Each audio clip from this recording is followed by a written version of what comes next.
Good morning students. Class ninth में आज आपका जो तीसरा ऊतक शुरू हो रहा है। कौन सा ऊतक? दो ऊतक आपके हो गए हैं और ये है तीसरा ऊतक जिसको कहते हैं पेशी ऊतक, मस्कुलर टिश्यू। ठीक, तो आज हम बताएंगे आपको कि मस्कुलर टिश्यू अर्थात पेशी ऊतक क्या होता है।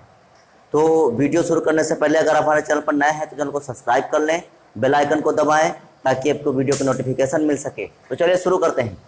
पेशी ऊतक को सिकुड़ने वाला ऊतक भी कहते हैं। मतलब जो पेशी ऊतक होता है वो अत्यधिक मात्रा में सिकुड़ता है, जिस कारण से इसको पेशी ऊतक भी कहते हैं। तो पेशी ऊतक को सिकुड़ने वाला ऊतक भी कहते हैं।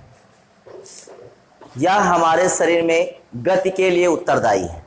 ध्यान दीजिए कि जो ये पेशी ऊतक होता है, हमारे शरीर में जितनी भी गतियां होती हैं, हाथ पैर गर्दन, ये सब जितनी भी गतियां होती हैं, उन गतियों के लिए कौन जिम्मेदार है?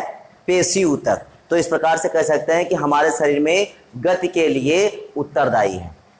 ठीक, जो पेशी ऊतक होता है हमारे शरीर में गति के लिए उत्तरदायी है।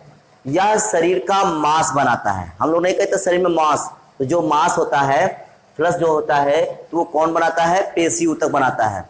तो हमारे शरीर में यह मांस बनाता है। पेशियों में एक विशेष प्रकार की प्रोटीन होती है जिसके संकुचन व प्रसार के कारण गति होती है। देखिए, ये तो हम बता ही चुके हैं तुम्हें कि हमारे शरीर में गति के लिए पेशी ऊतक जिम्मेदार है, लेकिन ये गति कैसे कराता है? तो इसका जवाब ये है कि हमारे जो पेशी ऊतक है, पेशियों में एक विशेष प्रकार की प्रोटीन होती है। कौन सी? एक विशेष प्रकार की प्रोटीन होती है। जिस प्रोटीन में क्या होता है? संकुचन होता है और प्रसार होता है। तो इस प्रोटीन में संकुचन व प्रसार होता है जिस कारण से गति होती है। ठीक, तो पेशी ऊतक को सिकुड़ने वाला ऊतक भी कहते हैं। या हमारे शरीर में के लिए गति के लिए उत्तरदायी है। यह शरीर का मांस बनाता है। पेशियों में एक विशेष प्रकार की प्रोटीन होती है जिसके संकुचन व प्रसार के कारण गति होती है। अब इसकी कुछ विशेषताएं हैं। पहली विशेषता क्या है? पेशी ऊतक की कोशिकाएं लंबी व रेशे के समान होती हैं। जैसे धागे नहीं होती हैं, तो उसी प्रकार से पेशी ऊतक की जो कोशिकाएं भी होती हैं वो भी बिल्कुल लंबी और रेशे के समान होती हैं।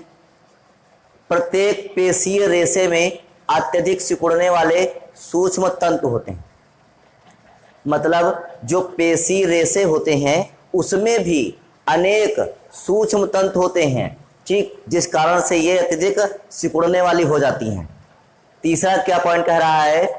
पेशी रेशों के बीच जो पेशी रेशे होते हैं, अर्थात जो भी तुमने रेशे पढ़े हैं कि जो पेशियों में जो रेशे होते हैं, तो उन रेशों के बीच अंतःकोश की स्थान नहीं होते। अर्थात जो रेशे होते हैं उनके बीच में जैसे ये गैपिंग है तो ये गैपिंग नहीं होती है, मतलब अंतःकोश की स्थान नहीं होते हैं। ठीक, तो वही तीसरा पॉइंट कह रहा है कि पेशी रेशों के बीच अंतःकोश की स्थान नहीं होते हैं। तो ये जो 3 पॉइंट है ये इनकी विशेषता है। अब जो आपका शुरू होगा वो शुरू होगा जो पेशी ऊतक के प्रकार, रेखित पेशी, अरेखित पेशी, हृदय पेशी। तो हम इनको क्रमशः वीडियो बनाकर आपको बताते जाएंगे।